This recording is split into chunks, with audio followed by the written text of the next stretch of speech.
अस्सलाम वालेकुम नाज़रीन, मेरा नाम है राधा खादिम हुसैन और आप देख रहे हैं मेरा यूट्यूब चैनल राइट न्यूज़ भी के लेटेस्ट स्पोर्ट्स न्यूज़ के लिए चैनल को सब्सक्राइब कर लें। फ़खर ज़मान, फ़खर ज़मान के बारे में जो इस वक्त सिचुएशन चल रही ना भाई, वो समझ से बालातर है। अभी आपके साथ एक और न्यूज़ शेयर करूँगा फ़खर ज़मान के रिलेटेड के फ़खर ज़मान ने साया कारपोरेशन को बाय बाय टाटा कह दिया।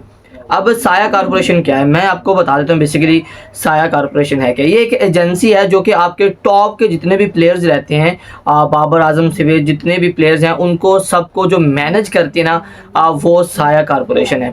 और ये बेसिकली कैसे कंफर्म हुआ है, फ़खर ज़मान के बड़े भाई ने ट्वीट किया और उन्होंने कहा कि भाई मैं बड़ा भाई होने के नाते ये चीज़ कंफर्म कर रहा हूँ कि हमारा साया कारपोरेशन के साथ कोई नाता नहीं है, कोई लिंक नहीं है, हम सेपरेट हो रहे हैं।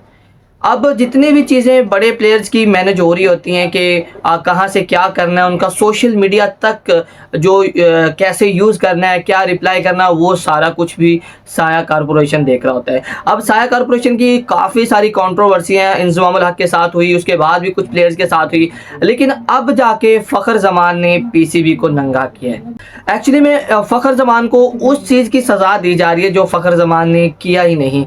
मतलब जो ट्वीट था वो फ़खर ज़मान ने नहीं बल्कि साया कारपोरेशन ने किया था, क्योंकि ये सारा कुछ जो मैनेज कर रही होती है वो साया कारपोरेशन होती है, वो एजेंसी कर रही होती है।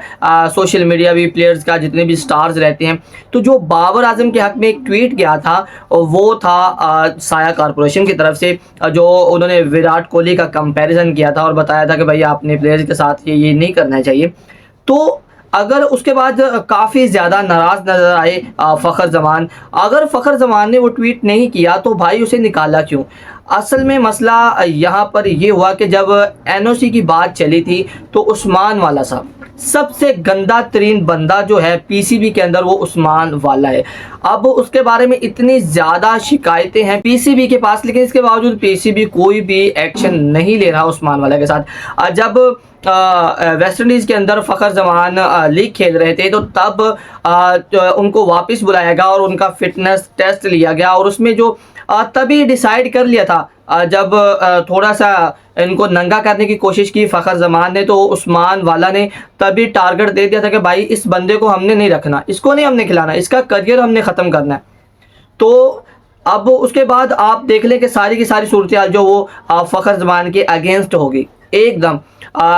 जब चेयरमैन पीसीबी को मोहसिन नकवी साहब को ये सवाल किया गया कि भाई फ़खर ज़मान का क्या बनेगा, तो उन्होंने कहा जी हाँ बस वो एक मसला ट्वीट का भी है, लेकिन कुछ फ़िटनेस के मसाइल है। और भाई आपकी आधी टीम तो फ़िटनेस टेस्ट जो है वो पास ही नहीं कर पाई, तो आप कैसे, आपके कई ऐसे प्लेयर थे जिनका फ़िटनेस टेस्ट पास नहीं था, लेकिन आपकी मजबूरी थी, आपने उनको खिलाया।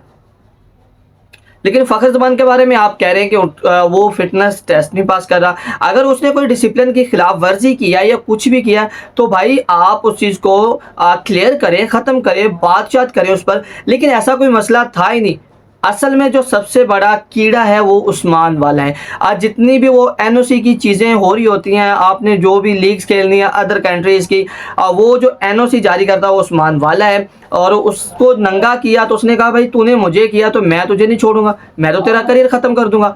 अब जहाँ पर यह सिचुएशन सारी देखने को मिली तो वहाँ पर यह भी देखना चाहिए कि वो ट्वीट जो किसके हक़ में किया गया, वो ट्वीट किया गया बाबर आजम के हक़ में।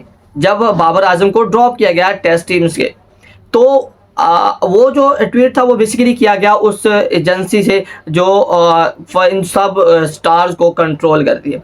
तो मज़े की बात यह है कि वो ट्वीट बाबर आजम के हक़ में हो सकता है फ़खर ज़मान के सोशल मीडिया हैंडल से, तो अब बाबर आजम के हैंडल से फ़खर ज़मान के लिए कोई भी स्पोर्ट में ट्वीट अभी तक क्यों सामने नहीं आया।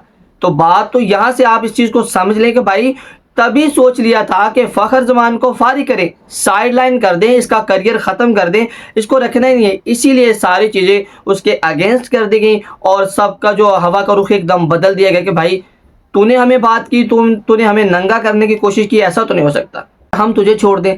उसको सेंट्रल कॉन्ट्रैक्ट से फारिग कर दिया गया। उसके बाद उसको जो एनओसी का था वो मसला था, फिर फिटनेस टेस्ट का मसाइल बना दिया। भाई आपका कप्तान जो अब आपने न्यू कप्तान इंट्रोड्यूस किया है मोहम्मद रिजवान, इंग्लैंड के अगेंस्ट उसने भी फिटनेस टेस्ट पास नहीं किया। क्या भाई वो 2 किलोमीटर का सफ़र नहीं कर पा रहा? क्या क्या उसका टेस्ट में जो फिटनेस टेस्ट उसमें क्या प्रॉब्लम क्या रही कि आप मीडिया के साथ शेयर करें, या फिर उसे ऑन कैमरा उससे फिटनेस टेस्ट लें ताकि पता चले कि भाई खराबी उसमें है या आप लोगों में है। तो मोहसिन नकवी साहब ने भी यहाँ पे ना उस चीज़ को उस्मान वाला की साइड ही ली है कि भाई उसका वो ट्वीट का भी मसला है, उसका फिटनेस टेस्ट भी पास नहीं हो रहा, लेकिन आगे देखेंगे फ्यूचर में उसका फिटनेस टेस्ट पास होता है तो उसे लेके आएंगे टीम में। भाई आप तो उसे 2-2.5 माह टीम से बाहर रखने का प्लान करके बैठे हो, तो आप कैसे लेके आओगे?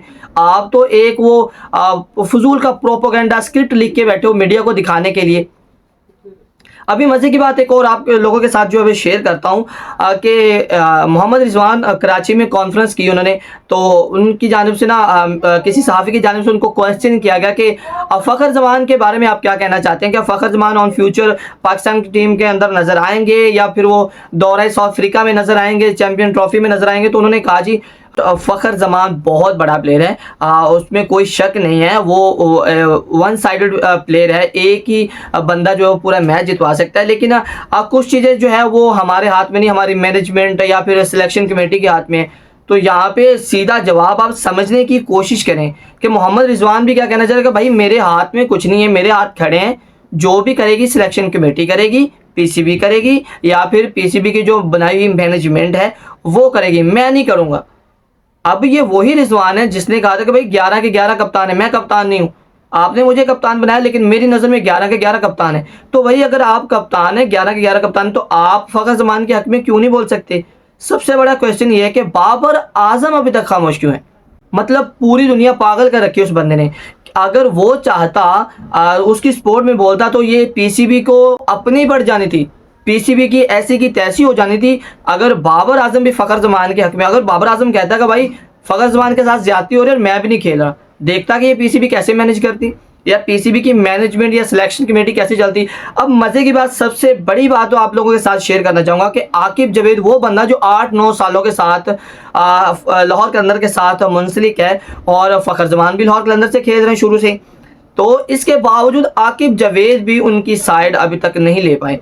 उन्होंने भी कोई जो है वो ऐसी बात नहीं की फ़खर जमान के बारे में कि जी हाँ कोई मसाइल हैं या करेंगे या ऑन फ्यूचर देखेंगे, तो सब के सब यहाँ पे खामोश हैं। आकिब जावेद को बस एक चीज़ के पीछे लगा दिया कि भाई विनिंग फार्मूला चाहिए हमें। भाई आप अपना टैलेंट ज़ाया कर रहे हो, आप तो चैंपियन ट्रॉफी से निकालने का सोच रहे हो, आप उसे 2.5 माह का प्लान बना चुके हो बाहर निकालने का, और आप कह रहे हो उसका फिटनेस मसाइल है। भाई फिटनेस मसाइल आपके कप्तान का है, मोहम्मद रिजवान का, तो आपने उसे कप्तान बना दिया वाइट बॉल क्रिकेट का, आपने उसे टेस्ट मैच सारे खिलवाए हैं, उसने रन नहीं किए, इसके बावजूद भी आपने खिलाए। तो यहाँ पे मसला जो है वो फिटनेस का नहीं है, यहाँ पे मसला जो है वो एनओसी का नहीं है, यहाँ पे मसला वो है जो पीसीबी को नंगा किया फ़खर जमान ने, असल में जो तकलीफ है वो उस चीज़ की है। तो आप अपने ओपिनियन से ज़रूर आगाह करें। मुलाकात होगी नेक्स्ट वीडियो में, तब तक के लिए अल्लाह हाफिज़।